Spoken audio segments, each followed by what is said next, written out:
Itu yang penting harus kita anut dari Kangjeng Rasul. Wa man arada dzalik fa'alaihi. Apabila kita mampu melaksanakan seperti itu, ya, bisa qanaah, sering menerima, gaji sekian, alhamdulillah, dagang segini, alhamdulillah, diberi sakit, alhamdulillah, ya, diberi kekurangan, alhamdulillah, tidak pernah mengeluh, menerima dan menerima, ya, maka akan terbebas daripada sifat menganiaya akan orang lain, menganiaya akan hamba Allah. Sebab apa? Orang yang sering mendolimi orang lain, Pak, orang yang sering mendolimi orang lain, la intalamu ilallah, tidak akan sampai kepada Allah. Tidak akan. Walakinahum, akan tetapi ia akan dicegah seperti layaknya seseorang yang banyak sekali hutang dan ia banyak dicari oleh orang lain. Itulah ciri orang yang sering mendolimi orang lain. Tidak akan sampai kepada Allah, karena akan tercegah. Beribarat orang yang banyak hutang sehingga banyak yang nagih. Itu. Wa'lam, ketahuilah, annaka law kunta mukhassan indal muluk muqarraban minhu wa ja'a man yatslubuka. Seperti diibaratkan engkau adalah seorang yang khusus indal muluk, di hadapan Allah, seumpamana Pak Badru seorang ahli ibadah, dekat sekali dengan presiden, dekat. Pak Badru seorang yang dekat dengan presiden, atau Pak Badru seorang yang ibadah dekat dengan Allah, ya. Presiden ini sebagai bari, ya. Pak Badru adalah seorang yang khusus yang dekat dengan Allah. Tapi apa? Ja'aman yatlubuka bidaini. Tapi apa? Datang ke Pak Badru seseorang yang nagih utang. Gimana tuh rasanya Pak Badru?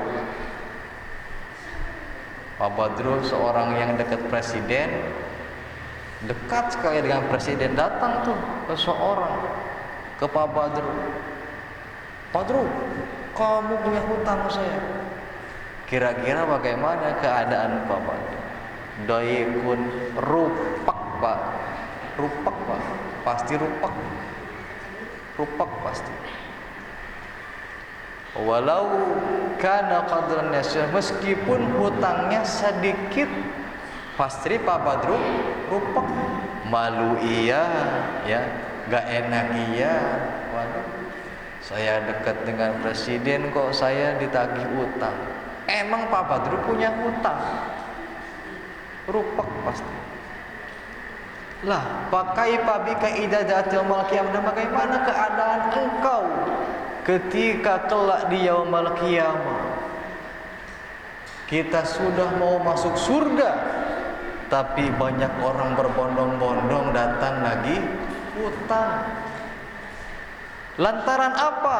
Lantaran ketika hidup di dunia dia sering mendolimi orang lain. Meskipun seorang ahli ibadah dekat dengan Allah, maaf, ketika ini akan menjadi penghalang seseorang masuk ke dalam surganya Allah. Ya. Berat, Pak. Berat kita mempunyai masalah dengan manusia daripada dengan Allah Ta'ala. Masalah dengan Allah, tobat, selesai. Maupun dosa segede gunung, seluas samudra, tapi ketika masalah dengan manusia, maaf, kata maaf pun tidak akan membersihkan rasa sakit yang ada di dalam hati. Nah, inilah biqadbin itu tuh. Wa qad fi irdin wa ghairi dzalik. Nah, akan melenyapkan kehormatan, akan melenyapkan kehormatan kita di hadapan Allah.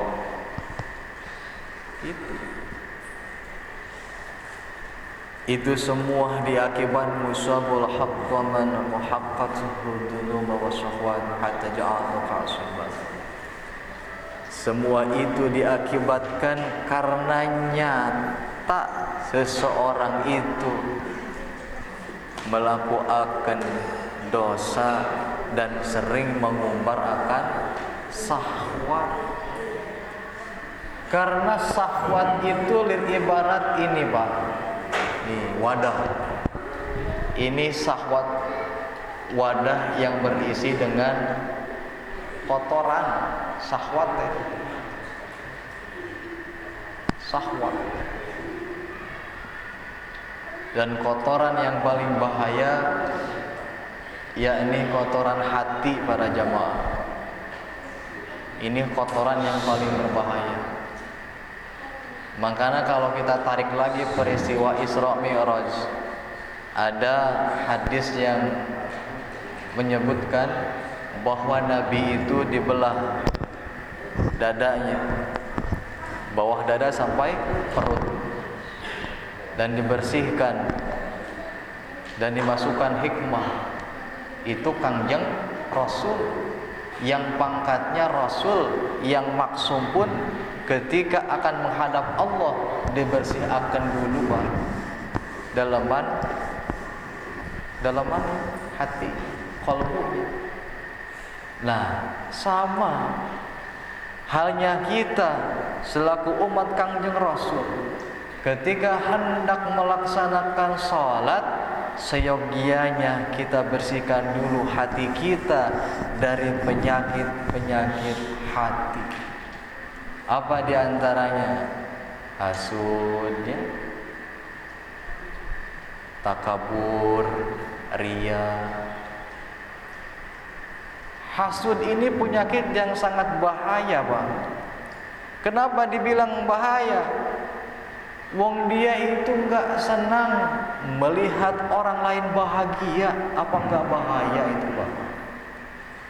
Melihat orang lain senang tuh dia enggak senang, enggak bahagia.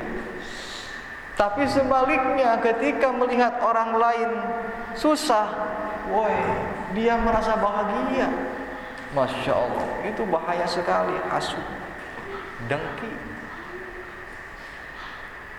Sama halnya dengan iri. Kalau iri itu seseorang mempunyai ini pengen, seseorang mempunyai itu pengen wae jeung pengen, rasa ingin wae jeung ingin. Lalu yang ketiga ialah sombong. Sombong itu adalah gumede bahasanya, ya, merasa diri paling hebat, sombong, woi, merasa banyak ilmu, sombong, merasa terhormat, sombong, wih. Sombong ini adalah penyakit yang bahaya, Pak. Nggak ada bedanya kita dengan iblis kalau kita mempunyai sifat sombong. Nggak ada bedanya kita dengan iblis, Pak. Iblis itu sombong doang penyakitnya. Makanya perbaiki sifat sombong, hilangkan. Yang keempat, riya. Riya ini ibadah bukan semata-mata karena Allah, tapi ibadah karena ingin dilihat orang lain. Riya. Makanya sebelum kita sholat, bersihkan dulu sifat penyakit hati. Yang kedua, penyakit yang bersarang di dalam kalbu ialah penyakit yang berkaitan dengan dunia dan keindahannya. Lantas apa? Maaf, Nabi ketika Mi'raj ke Sidratul Muntaha itu meninggalkan dunia beserta isinya hingga pergi ke sama'i dunia, langit pertama. Artinya sholat pun hilangkan urusan-urusan duniawi, simpan. Wong kita akan menghadap Al-Malikul Haqqul Mubin, pemilik yang sebenarnya. Hilangkan dunia, jangan dibawa ke alam sholat. Allahu Akbar. Ini mah udah pikirannya kemana baik.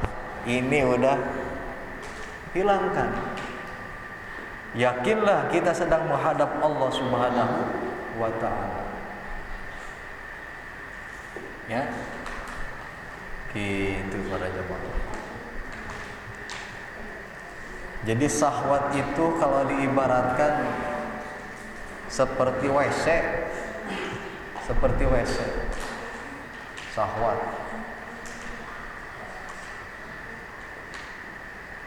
Lalu bagaimana para jemaah agar kita bisa selamat, supaya kita tidak dikejar-kejar orang, ya, ketika berhadapan dengan Allah kelak di yaumul qiyamah? At-taubat, yakni dengan taubat.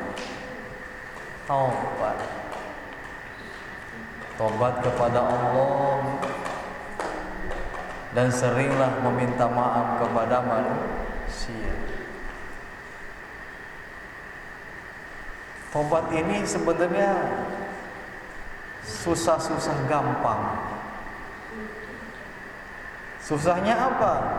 Tobat itu ialah orang yang menyesal sebetulnya dengan apa yang ia kerjakan dan tidak akan mengulanginya lagi. Tobat, ya. Jadi susah-susah gampang. Gitu. Makanya seringlah bertaubat kepada Allah Ta'ala.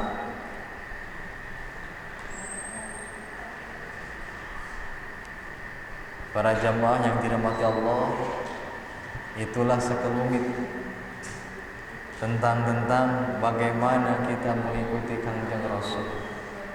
Selain qanaah, zuhud, dan jangan pernah menyakiti orang lain. Karena apa? La yu'minu ahadukum hatta yu'minu li akhihi. Tidak iman seseorang, ya, kalau dia tidak mencintai saudaranya seperti ia mencintai dirinya sendiri. Ya. Itu para jamaah. Ada pertanyaan kah? Silakan. Ya. Sambil ngopi dah, ngopi break.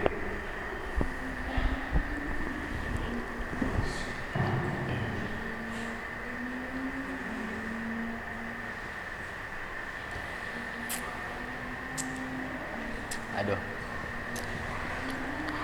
Berapa menit deh? Pak Guru? Berapa menit deh? Nah? 10. Berapa menit?